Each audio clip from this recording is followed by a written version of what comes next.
Puede seguir en las pantallas. Segunda de Corintios, capítulo 9, versículo 6. Segunda de Corintios, capítulo 9, verso 6. Dice así la palabra del Señor: pero esto digo, el que siembra escasamente, también segará escasamente. Y el que siembra generosamente, también segará de la misma manera. Cada uno de como propuso en su corazón, no con tristeza ni por necesidad, porque Dios ama al dador alegre. Pero me quiero enfocar en el versículo 9, en el versículo 6 dice: pero esto digo, el que siembra escasamente, también segará escasamente. Y el que siembra generosamente, generosamente también segará. Señor, te damos muchas gracias por tu amor, por tu bondad, por tu palabra. En el nombre de Jesús te pedimos que a través de ella nos hables, nos bendigas, nos permitas ser edificados, Señor, y que tu bendición descienda sobre cada uno de nosotros. En el nombre de Jesús te damos muchas gracias, Espíritu Santo, por tu amor, por tu bondad. Gracias te damos, Señor, porque nos acompañas, porque nos has dado el regalo de la vida y el regalo de la salvación. Te honramos y te glorificamos porque eres bueno y porque para siempre es tu misericordia. Y te damos la gloria porque estamos en victoria, Señor. Estamos en victoria. Estamos en victoria. Y le damos alabanza al Señor Jesús, que por su sangre tenemos la victoria. Puede tomar asiento, tenga la bondad. Comienzo abundante. Bueno, de Dios hemos sido receptores de muchas dádivas, muchas dádivas. Yo quiero que apaguemos las luces de ahí atrás para que todos estemos en un espacio en el que puedan ver las pantallas. Muy bien, gracias. De Dios hemos recibido muchas de sus dádivas. ¿Cuántos han recibido bendiciones de Dios acá? Amén. ¿Y cuántos sabemos que vamos a recibir más bendiciones de Dios de aquí en adelante? Eso es un hecho. Y hemos recibido del Padre, por ejemplo, hemos recibido la vida y la posibilidad de existir. Todos tenemos la vida y la posibilidad de existir. Es un regalo, la vida es un regalo. Por Jesús y su gracia, después de estar muertos espiritualmente, hemos recibido la vida eterna. ¿Cuántos tienen vida eterna de parte de Jesús? Amén. Su sacrificio en la cruz llevó el castigo por nuestros pecados y nos libró de la condenación eterna. ¿Cuántos son libres de la condenación eterna? Voy a seguir preguntando todas las cosas. No, una parte de la escuela dominical, esa introducción. El Espíritu Santo nos da guía y seguridad de que somos hijos de Dios. Cuando estamos en medio de tribulaciones, de angustias, de dolor, de tristeza y todos esos episodios terribles que tenemos que pasar porque estamos en este mundo vivos, porque los problemas hacen parte de la vida. Así que si hay un lugar donde le digan pare de sufrir, donde le digan que a usted se le van a acabar los problemas cuando se convierta a Cristo, están mintiendo. Porque los problemas siguen. Lo que pasa es que tenemos a Dios de nuestro lado. Amén. Y la Biblia dice que el Espíritu Santo es el que nos da testimonio de que somos ¿qué? ¿Hijos de quién? Hijos de Dios. ¿Cuántos son hijos de Dios acá por el testimonio del Espíritu Santo? La intercesión de Jesús, la Biblia dice que Él intercede por nosotros ante el Padre. ¿Eso por qué? Porque usted y yo permanentemente nos estamos equivocando, estamos cometiendo errores, estamos pecando. ¿Cuántos pecamos acá? Amén. ¿Cuántos pecadores estamos acá esta mañana? Amén. Muy bien. Yo el primero de todos. Todos somos pecadores. El que diga que no peca es un mentiroso. Pero le voy a decir una cosa. Por la intercesión de Jesús, si usted peca y se arrepiente, recibe perdón inmediato de sus pecados. Inmediato. No tiene que llevar palomas, corderos, becerros.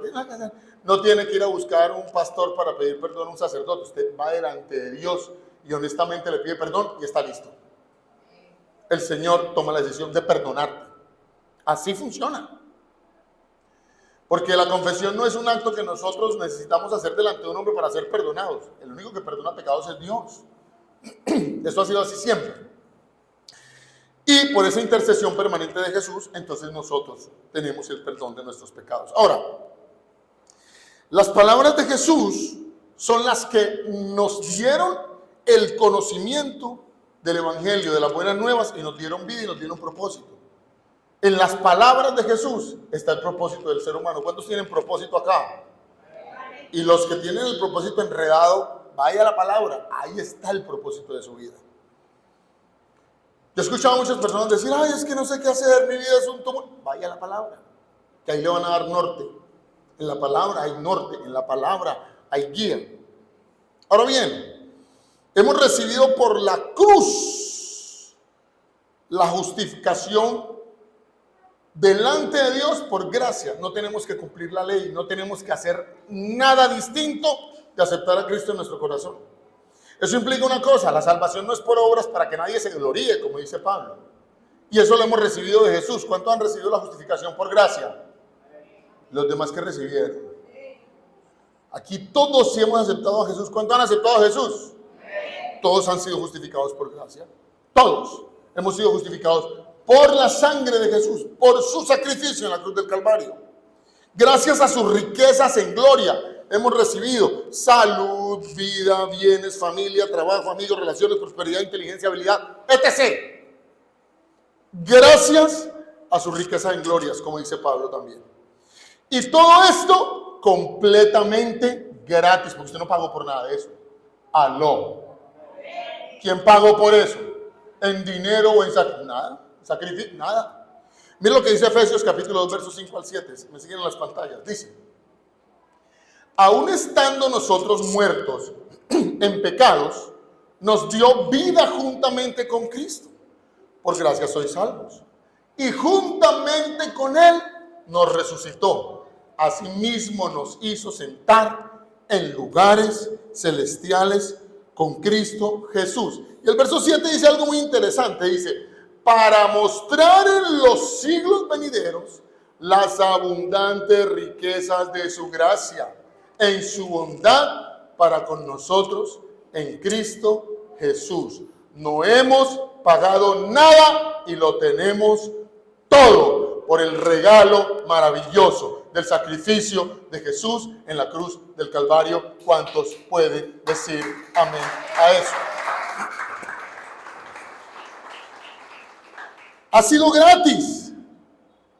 Vida eterna, salvación, prosperidad, habilidad, propósito, salvación de la condenación. Todo lo tenemos gratis. O sea, el cristiano que se queje tiene que comenzar a replantear realmente por qué se está quejando. Porque todo lo tenemos gratis. Todo. La Biblia dice que en Cristo estamos completos. No nos hace falta nada.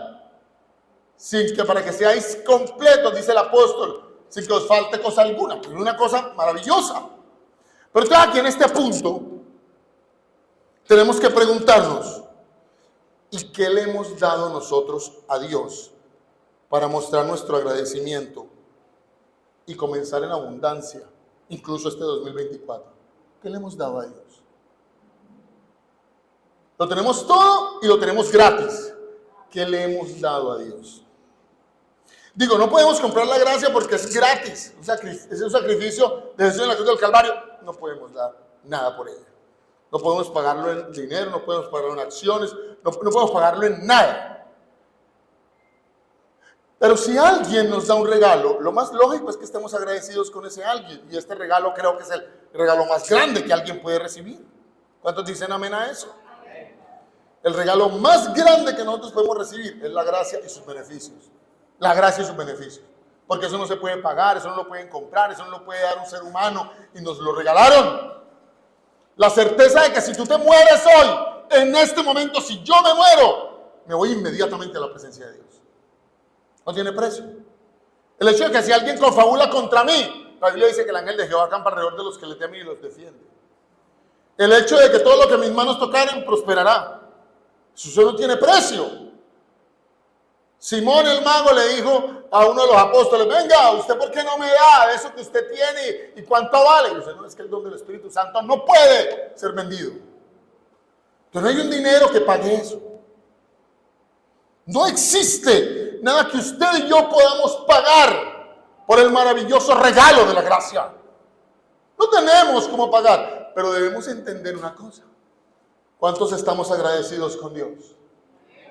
¿Cuántos estamos agradecidos con el Señor? ¿Qué hemos hecho para mostrar nuestro agradecimiento a Dios?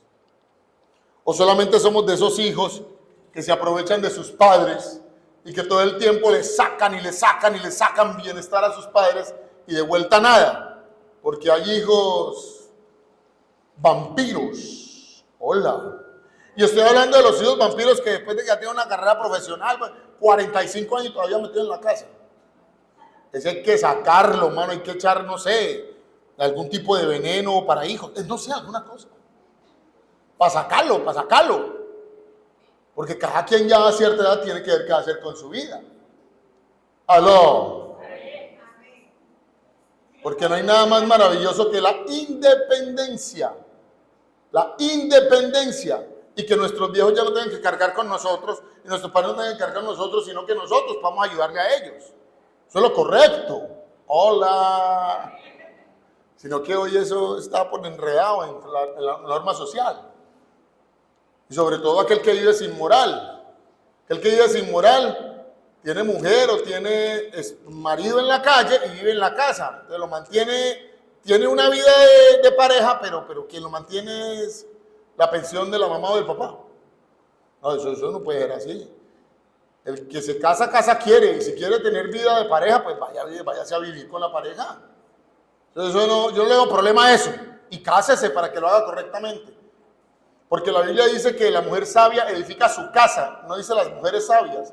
Una mujer por casa. Cuando hay más de una mujer, ya todas dos quieren mandar y eso se vuelve un problema. Y por eso es que las nueras en problema con las suegras y por eso es que los yernos en problema con los suegros. Usted no puede vivir en la casa de su suegra ni de su suegro. Usted tiene que vivir en su casa. Aló. Para que usted mande. Para que usted se pare como quiera. A la hora que quiera. Bueno, usted vive en la casa de su suegro cuando usted tiene ganas de pararse tarde. Entonces ahí viene el suegro y la suegra a prender la licuadora a las 5 de la mañana. ¿Y usted qué está haciendo? ¡Jugo! ¡Jugo a las 5 de la mañana! ¡Esa hora se hace tinto! ¡A mí me gusta el jugo! No, señor. ¿Pero por qué? Porque te está diciendo indirectamente, desocupa. ¿A poquito tu mujer ve? Mi mamá nunca había hecho jugo. No falta el yerno sinvergüenza que dice, yo voy y me tomo ese jugo a las 5 de la mañana. Cada quien tiene que buscar, cuando tiene pareja, su casa, para que manden su casa. Para que su suegra no le tenga que decir a usted, yo le hago mejor el arroz al hijo mío.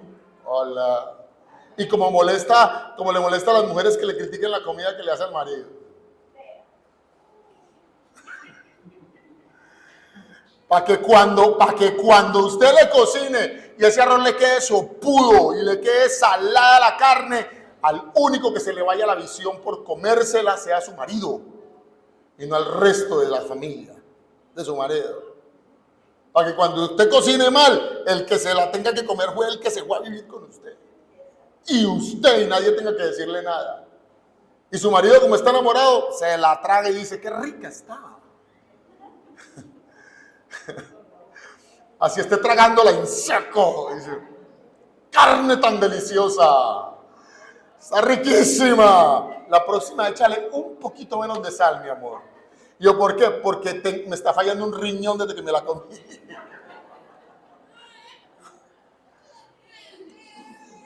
Entonces, la pregunta es, ¿qué hemos hecho nosotros para agradecerle a Dios los favores que de Él hemos recibido?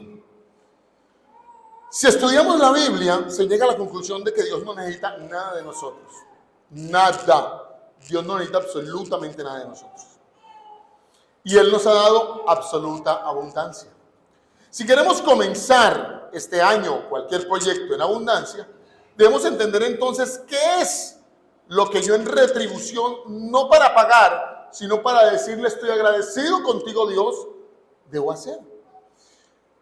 Si estudiamos la Escritura minuciosamente, la Biblia nos deja ver que hay por lo menos dos maneras de expresar nuestro agradecimiento por fe a todos los dones y misericordias de Dios. El primero, la Gran Comisión. Vamos a leer la Gran Comisión, pero no en Mateo, que es la que todo el mundo lee, sino la de Marcos, capítulo 16, versículo 15. Mire lo que dice. Y les dijo: id por todo el mundo y predicad el evangelio a toda criatura.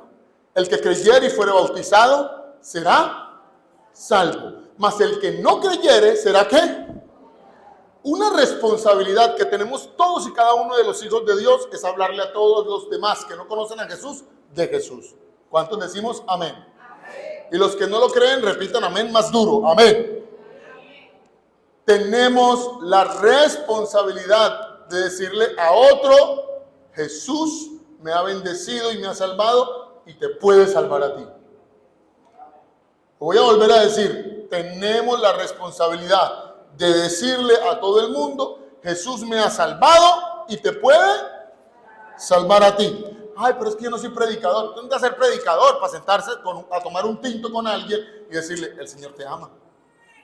Usted necesita ser predicador para coger un vinito y ofrecérselo a alguien y decirle: ven, vamos a hablar de las bendiciones que Dios tiene para tu vida. ¿Cómo así? ¿Qué bendiciones? Ven, te cuento que Dios me ha bendecido. Usted no necesita ir a una campaña evangelista para hablarle a su familia el día de Navidad y decirle: ¿qué tal si le damos gracias a Dios y oramos por esta comida? Y yo quiero orar. Y usted ora por todos y cada uno de ellos. Bueno, no por nombre, porque resucitaría el pavo. Pero sí para orar por su familia, para bendecirlos. Eso sí puede hacerlo. Ahora, resulta que la Gran Comisión la cumplimos con nuestras palabras cuando predicamos. 1. 2. La cumplimos con nuestra forma de vivir. Porque si usted vive de forma distinta a lo que predica, su mensaje es inocuo, es absolutamente inservible. Entonces, la responsabilidad primera, que es la predicación, la primera es con nuestra palabra, la segunda es con nuestro comportamiento. Y lo tercero, con el ministerio, y ese es el gradiente 2.0, digamos como la versión 2.0 de nuestro agradecimiento a Dios. Y es que hay unas personas que tenemos dones ministeriales, los que somos pastores, los que son predicadores, los que son maestros, los que tienen los dones ministeriales, ¿cierto? De la profecía, todos aquellos que tienen la labor del apostolado, todos ellos, todos nosotros, tenemos dones ministeriales y los ejercemos. Eso es, digamos, la versión 2.0. ¿Y la versión 2.0 a qué se dedica? Al servicio a Dios. Aunque muchos tengan un propósito en su vida de hacer, de crecer, de viajar, de ser empresarios, de echar hacia adelante su proyecto de vida, el propósito nuestro de los ministros es servir a Dios. Entonces ya no solamente la mera predicación, ya no solamente es el mero comportamiento, sino es la predicación, el comportamiento y el servicio a Dios en el propósito de evangelizar a través del ejercicio de la Gran Comisión como dinámica de vida. Entonces, la vida de nosotros los pastores, ¿cuál es? Que la gente conozca a Jesús. Que la gente pueda conocer el evangelio de Jesús. Entonces, en ese sentido, esa es una forma de agradecer a Dios. Esa es una forma de agradecer a Dios. Porque no es que si tú, ojo, lo que voy a decir muy interesante, no es que si tú deseas hacerlo, predicas, no, te toca y me toca. No es que tú desees predicar con tu comportamiento, no, porque es parte de la obra que Dios va haciendo. Ahí no me puedo equivocar, sí te puedes equivocar, pero tienes que arrepentirte y volver a coger el cauce. Y entonces, si yo no tengo un ministerio, no todos tienen ministerio. Hay personas que no se van a dedicar nunca al ministerio. Y eso lo hace que se vaya al infierno y se pierda. No, eso no hace que se vaya al infierno ni tampoco que se pierda. Simplemente no tiene ministerio y es un cristiano más. Que cumple la Gran Comisión desde su persona y desde su personalidad, desde su entorno, de la forma en cómo vive, cómo hace. Entonces, eso no tiene que ver absolutamente nada con la salvación. La salvación es por gracia. Pero finalmente el que tiene un don ministerial debe ejercerlo. Y la Gran Comisión es para nosotros un mandato. Es la única forma en que nosotros podemos agradecer a Dios su salvación, cumplir la Gran Comisión, ya sea con nuestras palabras y testimonio o con nuestras palabras, testimonio y ministerio.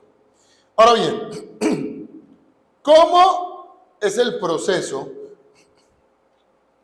de ejercer el agradecimiento a Dios? Bueno, lo primero es, vamos a mirar el principio. El ministerio, la predicación y el testimonio hacen parte de un elemento común, que es la Gran Comisión. Pero ¿cuál es el segundo elemento que dice la Escritura con el que podemos agradecerle a Dios? Con nuestros bienes. Y esto tiene mucho miedo incluso a los predicadores de la contemporaneidad predicarlo. ¿Sabe por qué? Por la cantidad de abusos y desmanes que ha habido dentro de las iglesias, de hombres y mujeres que se dedicaron a hacer del pueblo de Dios un negocio. Pero sin embargo, debo decirlo, que es doctrina bíblica el que alguien honre a Dios con sus bienes, no con lo que no tiene, sino con lo que Dios le ha dado. Y no me da miedo predicarlo. ¿Por qué? Porque mis manos están limpias y los ministros tienen que poder mostrar sus manos limpias en la administración de los bienes, los recursos y el dinero, porque es parte de cómo el pueblo de Dios honra a Dios. Entonces, ¿cómo son esas dos cosas o esos dos elementos que son la predicación y la Gran Comisión y el servirle a Dios con mis bienes? No es que esto va a hacer que yo me vaya al infierno o me salve, porque la salvación es por gracia, y si alguien se va al infierno es porque no acepta a Jesús en su corazón. Pero la Gran Comisión y servirle a Dios con nuestros bienes hace parte del proceso de un corazón agradecido con Dios. Si usted está agradecido con Dios, habla de su palabra. Si usted está agradecido con Dios, guarda su testimonio. Si usted está agradecido con Dios, le sirve en el ministerio cuando tiene llamado. Y si usted está agradecido con Dios, le sirve a Dios con sus bienes. ¿Y cómo debe ser eso? Debe ser a través de una acción abundante. Segunda de Corintios capítulo 9, verso 6, pero voy a leer lo que dice la Nueva Traducción Viviente. Dice así, dice, recuerden lo siguiente, un agricultor que siembra solo unas cuantas semillas obtendrá una cosecha pequeña, pero el que siembra abundantemente obtendrá una cosecha abundante. Y esto aplica, esto lo cogieron solamente para hablar de las ofrendas, pero esto aplica para todo elemento conductual y moral del ser humano. Lo primero que yo debo hacer es sembrar abundantemente, pero para la piedad. Mira lo que dice 1 de Timoteo 4, 7 al 8. Dice así, dice, desecha las fábulas profanas y de viejas, ejercítate para la piedad, porque el ejercicio corporal para poco es provechoso, pero la piedad para todo aprovecha, pues tiene promesa de esta vida presente y de la venidera. Entrénate para la piedad. La versión incluso de la Nueva Traducción Viviente dice lo siguiente, dice, no pierdas el tiempo discutiendo sobre ideas mundanas y cuentos de viejas. En lugar de eso, entrénate para la sumisión a Dios. El entrenamiento físico es bueno, pero entrenarse en la sumisión a Dios es mucho mejor, porque promete beneficios en esta vida y en la vida que viene. Sembrar para ser sumiso a Dios es ser abundante en obediencia. Voy a volverlo a decir. Sembrar para ser sumiso a Dios es ser abundante en obediencia. Repítalo conmigo. Sembrar para ser sumiso a Dios es ser abundante en obediencia. A Dios, no a los pastores, ni a los ministros, a Dios. Porque hay mucho pastor que diciendo que hagas cosas que no están bien delante de Dios. Hola. Aló. Tener cuidado con eso. Pero hay que tener cuidado dónde estamos, qué somos y qué hacemos. Ahora bien lo que dice la Biblia. Entrénate para la piedad. Siembra para ser abundante en obediencia. La abundancia espiritual, que es el entrenamiento para la piedad, tiene que ver con dos cosas a saber. Lo primero, la oración profunda. Usted quiere que Dios lo bendiga, quiere crecer espiritualmente y ser abundante espiritualmente, hable con Dios. pero abundante. Es decir, no es una cosa de que, Señor, muchas gracias por este alimento, bendícelo y hazlo rápido porque rápido me lo voy a comer. Es decir, yo no creería que esa oración es abundante. Claro que no. La oración abundante, y no te estoy diciendo que resucites la comida. Lo que te estoy diciendo esto, con esta exageración pequeñita, es que la oración tiene que ser parte de tu vida cotidiana. Si yo pregunto cuántas veces oraste en la semana y debieras responder públicamente, ¿saldríamos bien librados? Hay que hablar con Dios, y hablar con Dios no requiere un protocolo distinto de ir a Dios en el nombre de Jesús. Entonces la pregunta que yo hago es, ¿sí? ¿Tu oración ha sido abundante? ¿Tu siembra de oración ha sido abundante? ¿Has hablado lo suficiente con Dios durante esta semana, durante el mes pasado, durante lo que va corrido del año? ¿Has conversado con Él sobre lo que te aqueja o también sobre las cosas que te alegran? ¿Le has dado la gloria en privado a Él, no en público, en privado a Él, por su misericordia y amor? ¿Le has compartido tus deseos y proyectos? ¿Le has dicho las veces que has fracasado, perdóname por no consultarte, o simplemente ayúdame porque no entiendo este fracaso?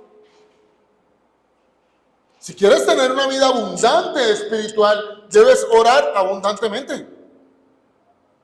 Y la oración abundante va a aclarar nuestra percepción de la vida. El problema es que si no oramos abundantemente, no podemos pretender tener una guía abundantemente. Porque es a través de la oración que usted y yo podemos decir, claro que sí, por supuesto que sí. Señor, ya entiendo, ya comprendo. La oración es ineludible para aquel que quiere tener una vida espiritual abundante. Y a su nombre. Dígale al que tiene a su lado, tóquele el hombro y dígale, debemos orar abundantemente. Ya te toca el hombro así con respeto, mientras yo tomo agua. Debemos orar, ¿cómo? Voy a preguntar, ¿debemos orar cómo? Abundantemente. Lo otro, para tener un comienzo abundante, espiritual, debemos hacer el propósito de leer la Biblia.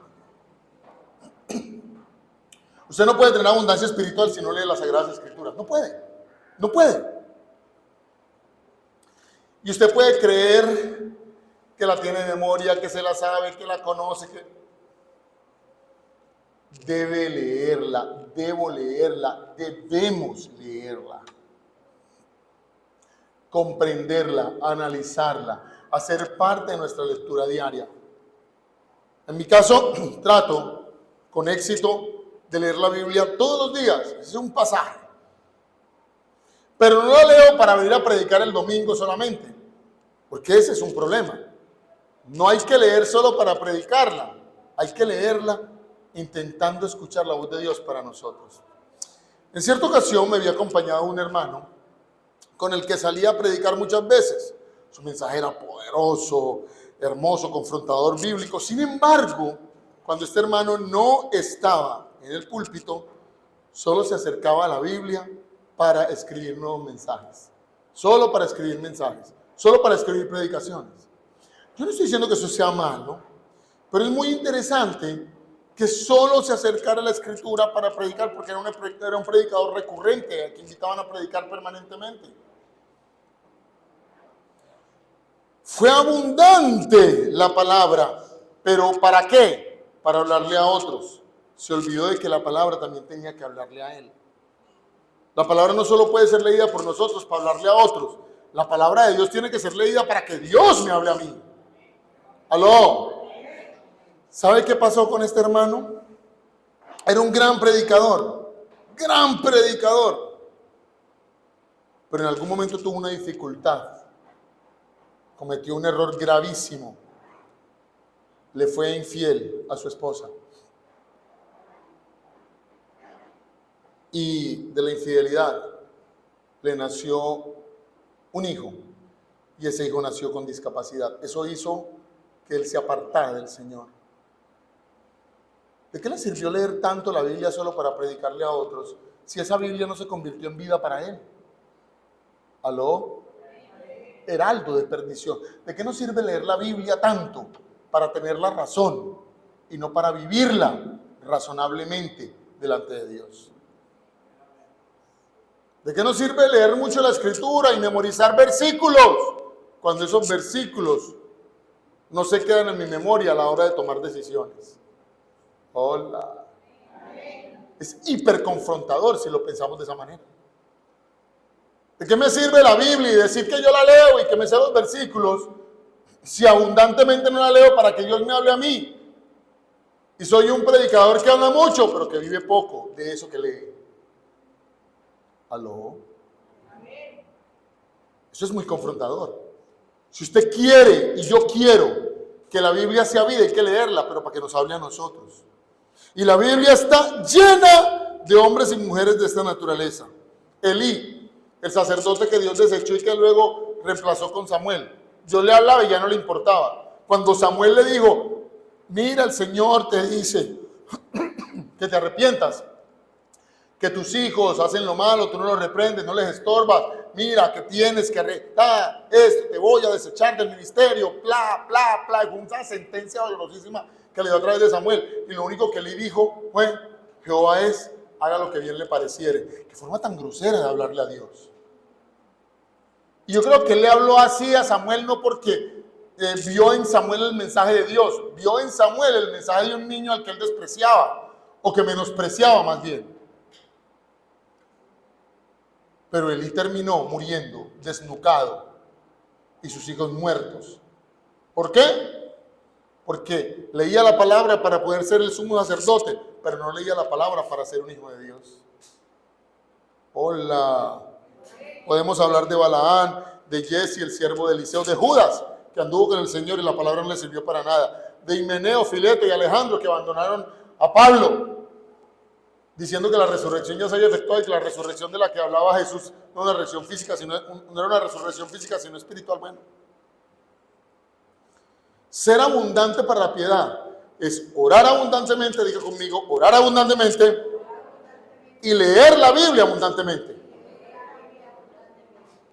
Eso hará que yo me revise permanentemente en lo que soy débil para fortalecerme en el Señor. Identificar en qué me he vuelto escaso, en qué me he vuelto perezoso, en qué me he vuelto desinteresado, que se ha vuelto poco eficaz en mi vida espiritual. Eso modifica mi forma de vivir.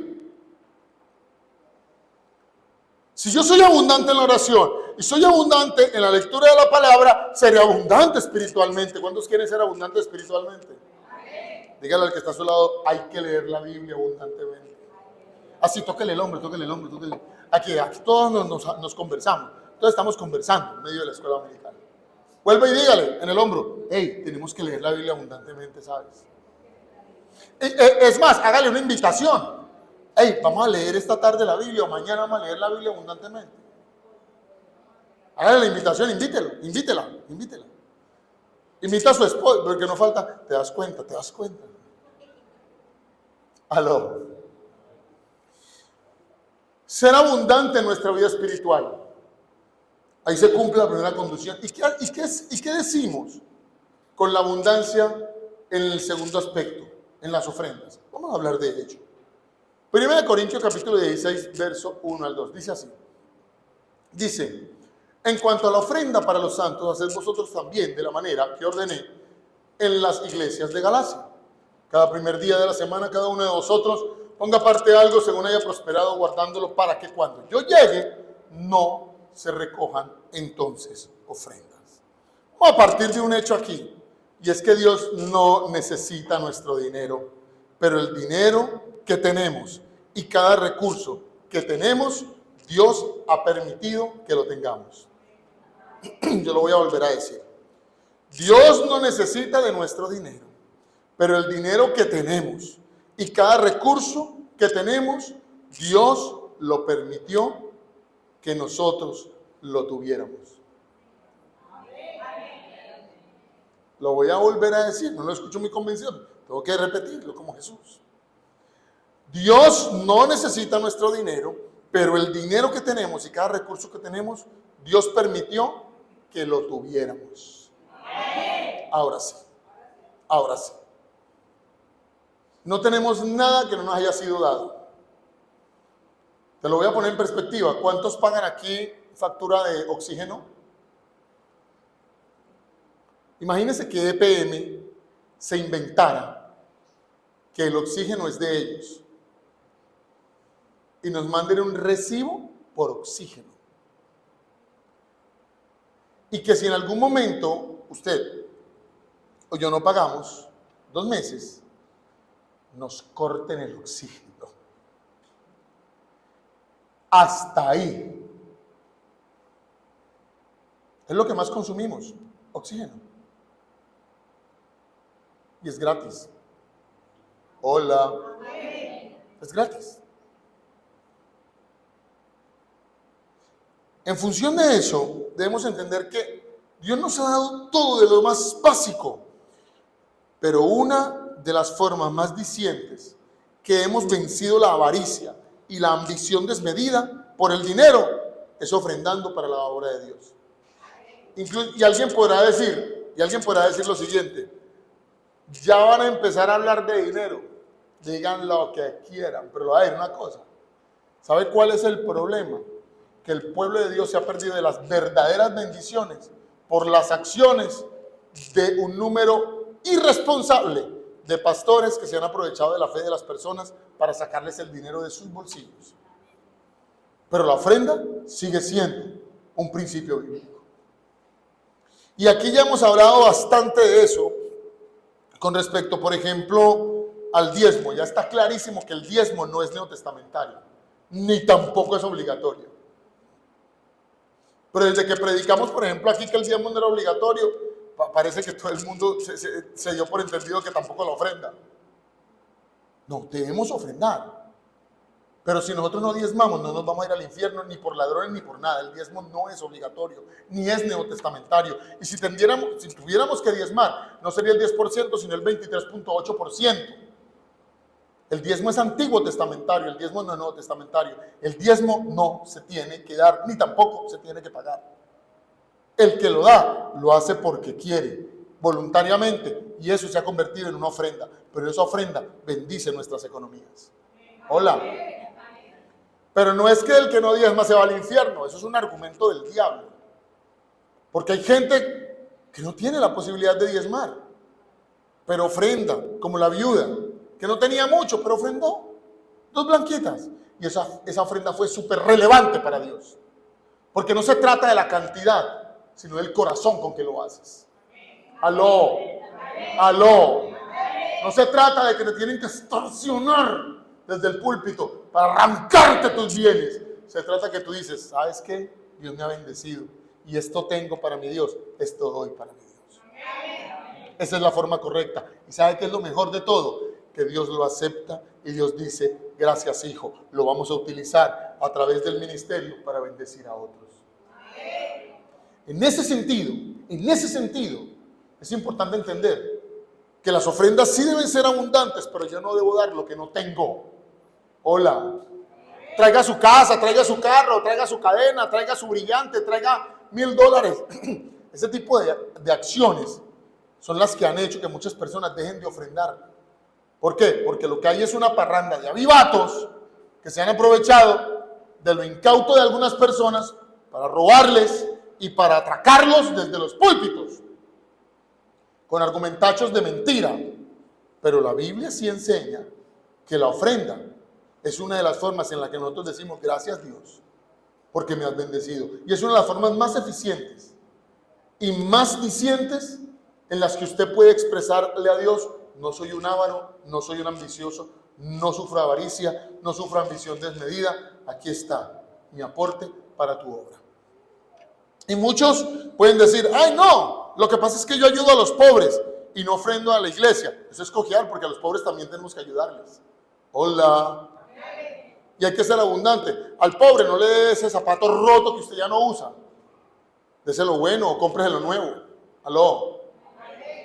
No le vaya a dar esa libra de arroz con gorgojo. No, vaya, compre la nueva y se le entrega nueva. Hola. Eso no es dar a los pobres, eso es ser un miserable si usted hace algo así. La carne que ya le va a dañar, vamos a entregársela a los pobres, que es lo que hacen algunos almacenes de cadena. No voy a decir cuáles. La que está para vencerse, que no la pudieron vender, entonces vaya, tiene 2 días, cómasela rapidito, mijo, porque si no. Hola. Eso es propio de un empresario miserable, avaro y con ambición desmedida. Según lo que dice la Escritura, en las iglesias siempre se recogió ofrenda. En ninguna parte del Nuevo Testamento aparece que se recogían diezmos, lo que nos indica que el diezmo no es para la iglesia. O sea, si alguien diezma, ese diezmo realmente es una ofrenda. El diezmo no es obligatorio, la ofrenda sí lo es. Y ya dicho esto, las ofrendas también deberían ser abundantes. ¿Abundantes de acuerdo a qué? A mi posibilidad. Porque yo no puedo dar lo que no tengo. Aló. Pero voy a dar de lo que Dios me ha permitido tener. De eso sí puedo dar.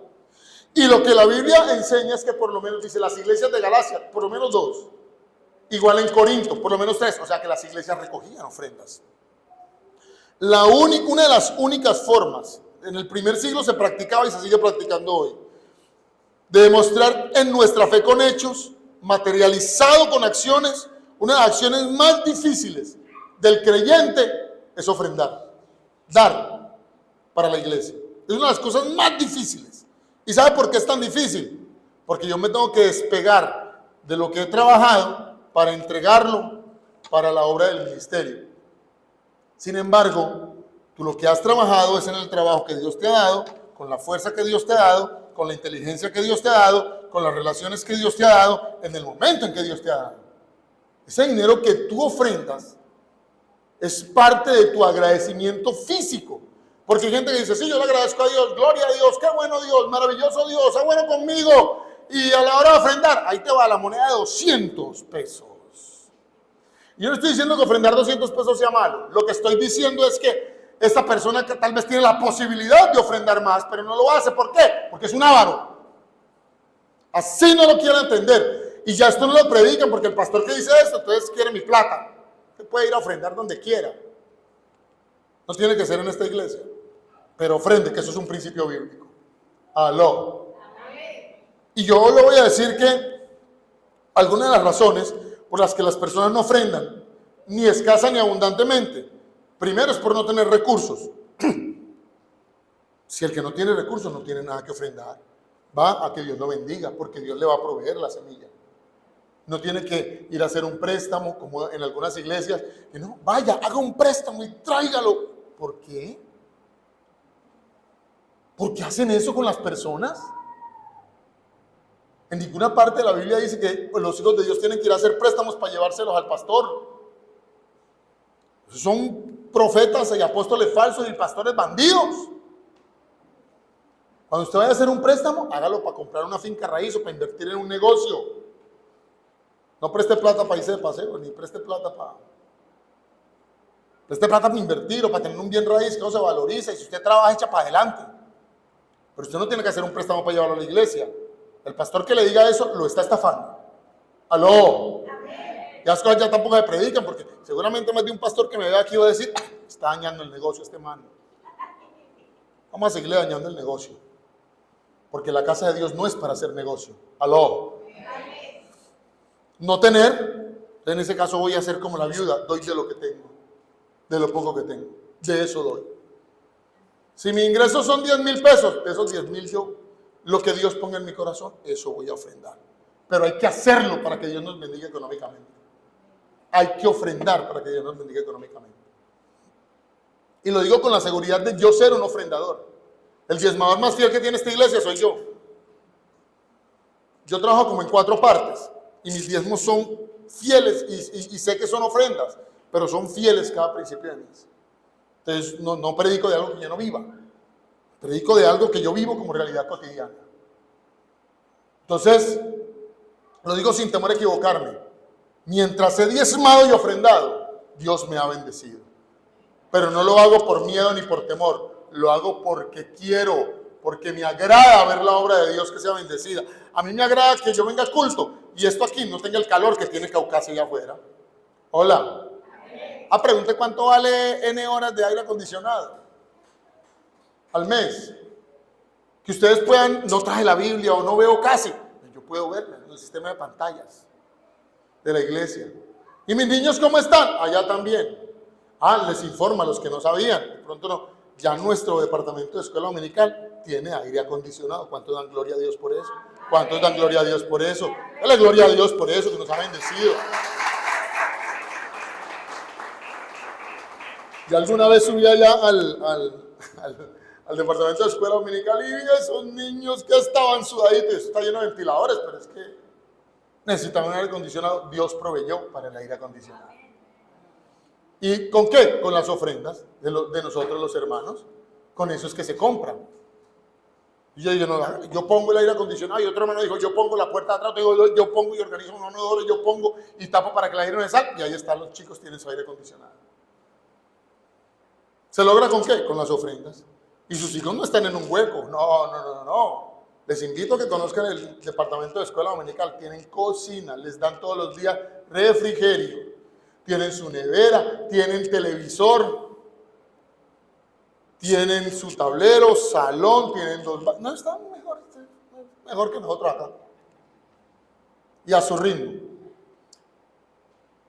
Esta semana ya empezamos a transmitir en vivo, porque el problema de que no transmitíamos en vivo era que no teníamos internet. Ya nos van a poner el internet. Acá un internet de buena capacidad para también los profes de escuela dominical, porque los televisores que están allá en el departamento de escuela dominical son Smart TV. Cojan su internet y lo utilicen. Y aquí podamos transmitir en tiempo real en streaming. Y no solamente grabado y pasado en diferido. Porque muchas personas empezaron a escribir, ¿y qué pasó con las transmisiones? ¿Y qué pasó con las transmisiones? ¿Y qué pasó con las transmisiones? Porque miles de personas nos ven en las redes.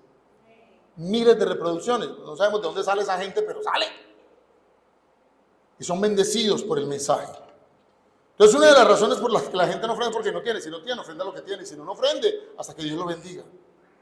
Otra de las razones por las que la gente no ofrenda es porque han sido maltratados en ministerios anteriores. De pronto estuvieron en una iglesia donde ¿qué? Donde se aprovecharon de ellos, les hicieron hacer préstamos, les reventaron la economía, los engañaron, los manipularon. Pero la herida no debe mantenerse y no todos los ministerios son iguales. Lo voy a volver a decir, la herida tiene que cerrar y usted tiene que poder cerrar la herida y seguir ofrendando, pero bíblicamente, no por manipulación, sino como dice la Biblia, de acuerdo a lo que Dios te ha dado. No confiar en la honestidad del ministerio o el ministro donde usted asiste. Esa es otra de las razones por las cuales la gente no ofrenda ni diezma. Si usted no confía en el ministerio donde usted está, busque una iglesia donde usted confíe en ese ministro o ministerio y vaya y ofrende allá y se congrega allá. ¿Por qué? Porque si yo no confío en el ministro donde yo ofrendo, entonces ¿para qué estoy ahí? Pues le escucho la palabra, pero no confío en que administra bien los bienes. Pues entonces me voy para otro lugar, en donde yo confíe en el ministerio para no perderme de la bendición de ofrendar. Aló. Porque si yo me pierdo la bendición de ofrendar, lo que va a pasar es que la prosperidad que viene por causa de mis ofrendas a mi vida, me la estoy perdiendo. Porque el que ofrenda es prosperado. ¿En cuánta cantidad? En la que Dios quiera. Eso no hay digamos, un estándar bíblico. Lo que Dios dice es que el que ofrenda, Dios lo bendice. Porque Dios ama al dador alegre. Y si lo ama, lo prospera. Aló. Entonces, ofrendar abundantemente y no perderme esa bendición poderosa.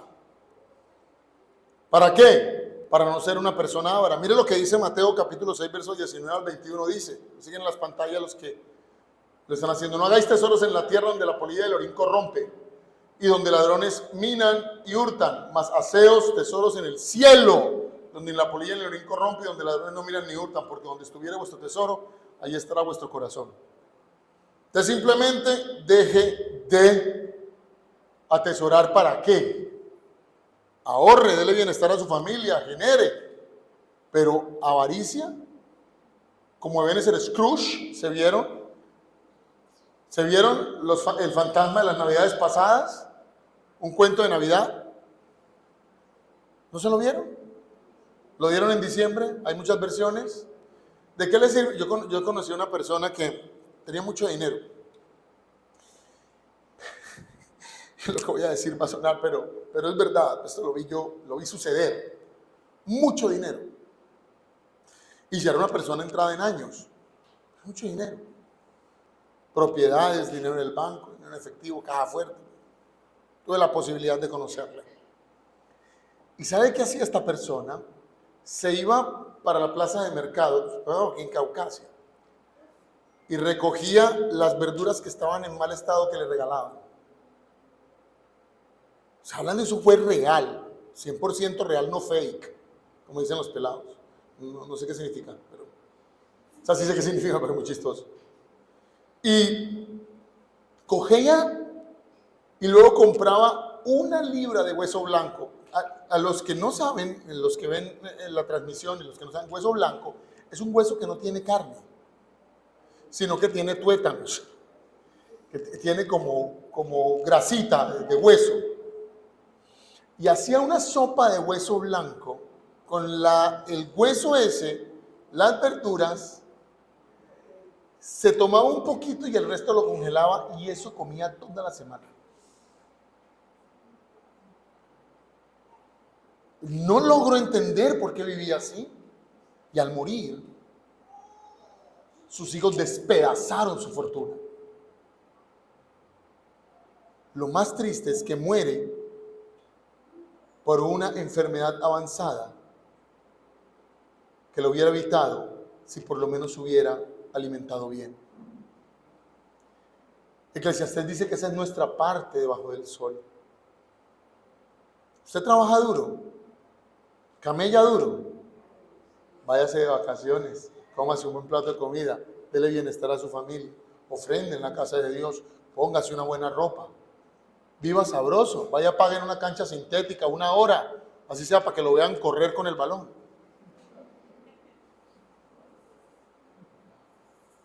Pero viva bien, no sea miserable, viva bien.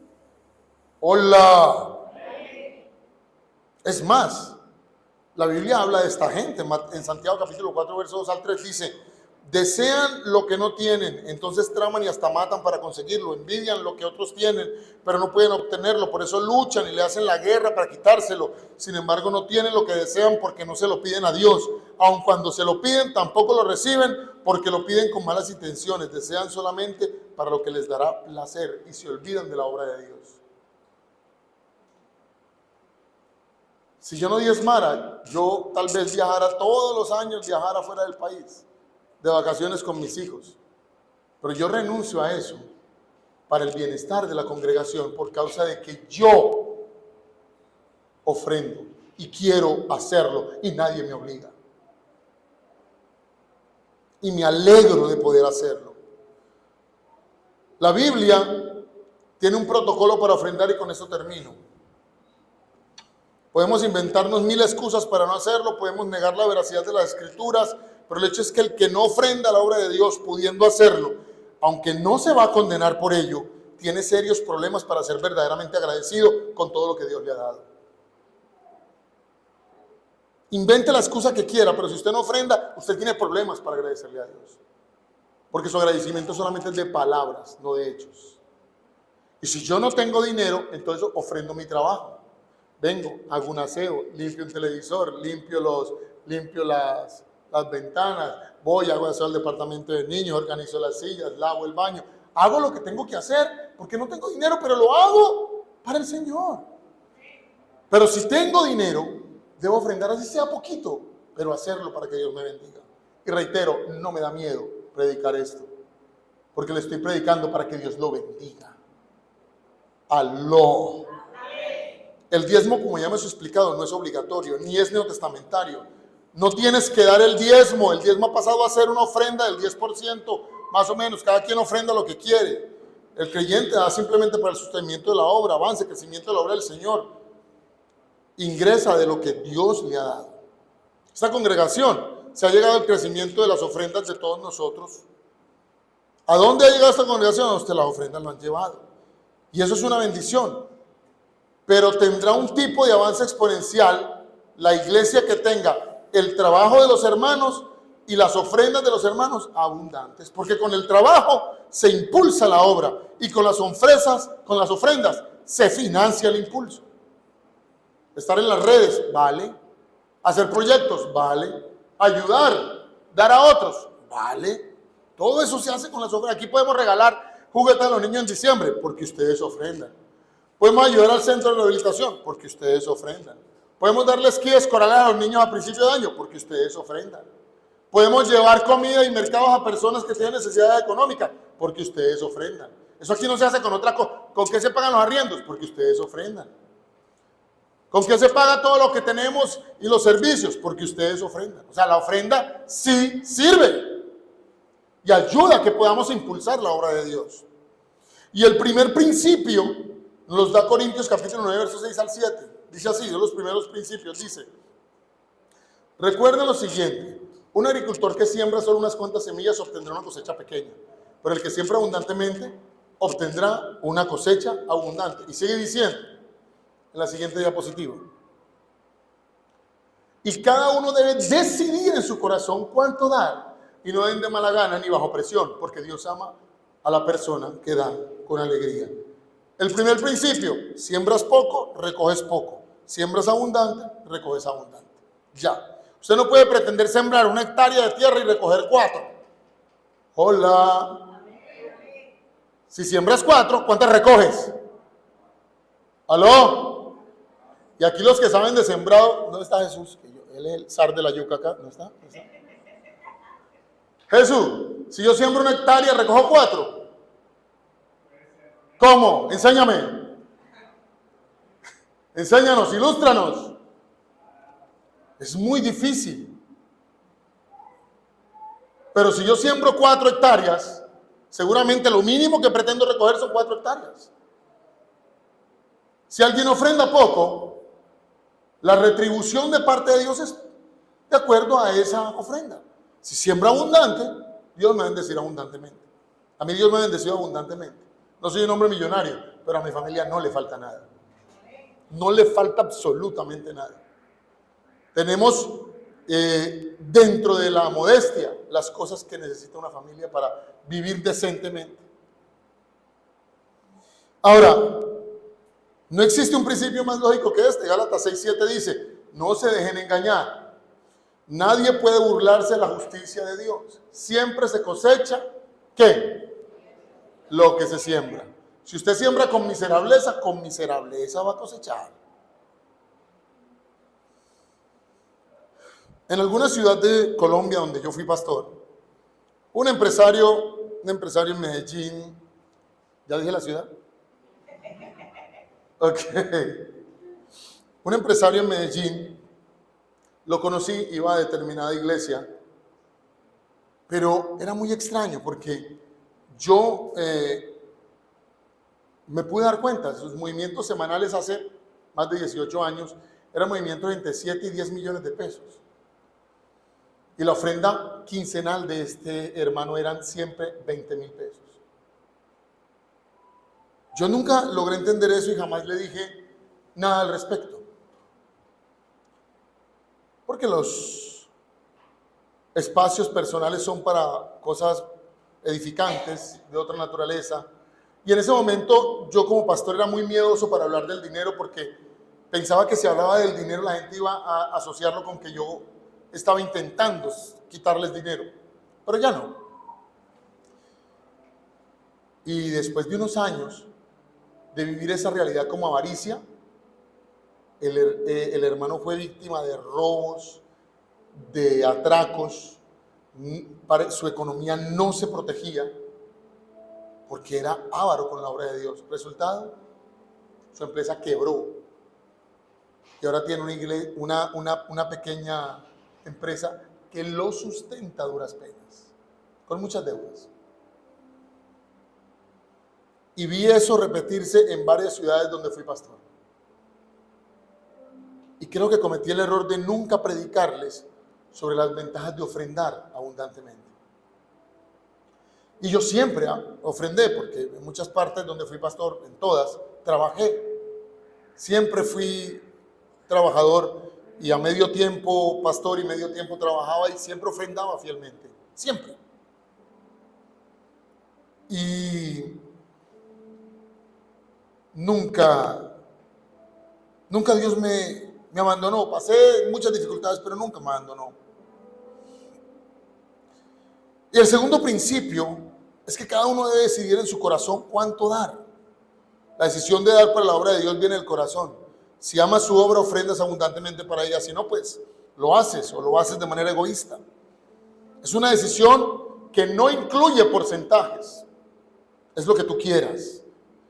Puede ser poco como la viuda, o todo como los primeros cristianos, o hasta el 90%, como lo hizo William Colgate. Inglés, llegó a América, vendía jabones. Su madre, viuda, de 16 años, alguna vez entró en una iglesia en Estados Unidos y escuchó el pasaje del diezmo que prometió Jacob a Dios. Y aunque el pasaje es absolutamente impertinente para hablar de la ofrenda, él tomó la decisión de que iba a bendecir la obra de Dios con sus diezmos y sus ofrendas. Esa noche, dice él en su testimonio, dijo en su testimonio porque ya partió con el Señor, soñó que debía aprender a hacer jabones. Entró en una fábrica de jabones, primero como mensajero, luego como operario, luego como socio, y a la muerte de su socio se quedó con la empresa.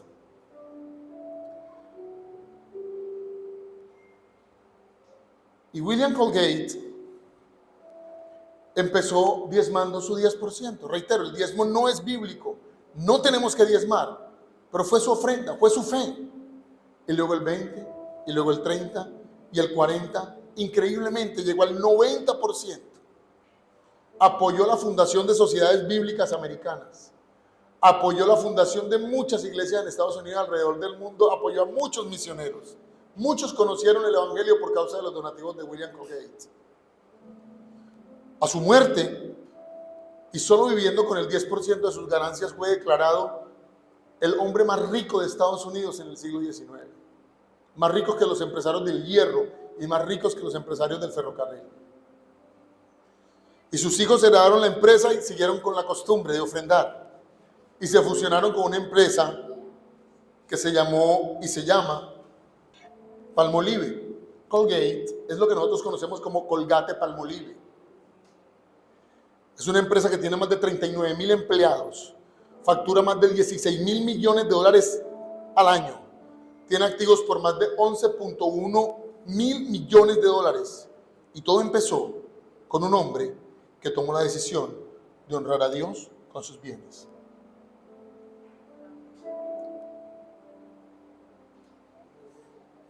¿Sabe por qué la iglesia de Dios a veces no prospera económicamente? Porque es egoísta con la obra de Dios. Lo voy a decir con todo el temor que me daba decir eso. La gente no prospera económicamente y solamente se llena de deudas y vive vidas acomodadas solo con deudas porque son ávaros con la obra de Dios y no ofrendan abundantemente, teniendo la posibilidad de hacerlo. Ya estoy en una edad en la que no me importa decir cosas como esas. Pero también dice la Biblia, no den de mala gana ni bajo presión. No se debe dar lo que no se desea. No debo permitir que me presionen, que me extorsionen o que me manipulen desde el púlpito. No. Voy a ofrendar lo que quiera dar. Ni los pactos, ni las siembras antibíblicas, ni los bienes, ni dineros, ni los diezmos obligados por predicadores y ministros chantajistas que dicen a la gente que se va a ir al infierno si no ofrenda y diezma. Eso no es verdad. Pero lo que sí es verdad es que aquel que se ocupa de la obra de Dios con sus bienes, Dios se ocupa de él con los bienes del cielo. Eso sí es un hecho. y tenía que predicártelo hoy, porque quiero que empieces el año en abundancia espiritual y en abundancia económica, así como está abundante esta mesa hoy. Así quiero que empieces el año, bendecido y bendecida. Es cierto, no es obligatorio diezmar, no te irás al infierno por no ofrendar, pero serás más bendecido si ofrendas y si diezmas voluntariamente. Es cierto, no te irás al infierno si has aceptado a Cristo y oras poco o lees poco la Biblia y aún así permanece tu fe. Pero si oras abundantemente y lees la Biblia abundantemente, vas a prosperar espiritualmente. ¿Quieres comenzar en abundancia? Entonces toma acciones de abundancia.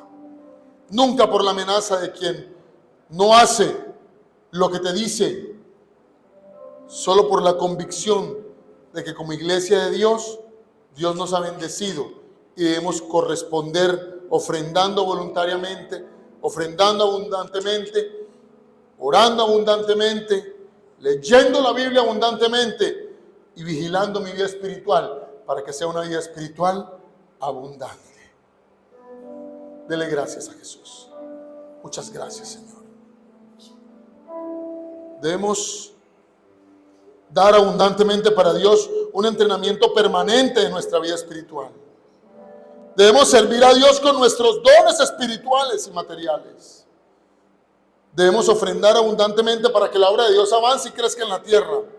Así comenzaremos un 2024 en abundancia y prosperidad, porque Dios ama a la persona que da con alegría. Cierre sus ojos y dele gracias. Muchas gracias, Señor. Y en este momento pongámonos de pie y búsquense las familias. Vamos a hacer la oración de acción de gracias y vamos a hacer la oración de primicias. Búsquense las familias, por favor, y tómense de las manos. Y yo quiero que pase por acá un par de hermanos míos, que son la hermana Paola, el hermano Jorge, con un nuevo miembro del renuevo que es el hermano Leandro Betancur Guerra, ¿sí? Pasen por acá.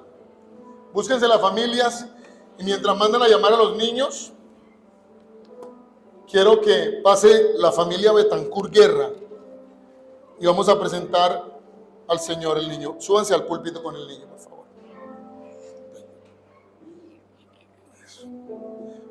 Y si está el resto de la familia, pasen acá, por favor. Si tienen el resto de la familia, pasen acá. Y vamos a presentar a este niño en la fe cristiana. No bautizamos a los recién nacidos, los presentamos al Señor. Así que vamos a hacer la presentación de Leandro. Mientras vienen los niños, vamos a comenzar con la presentación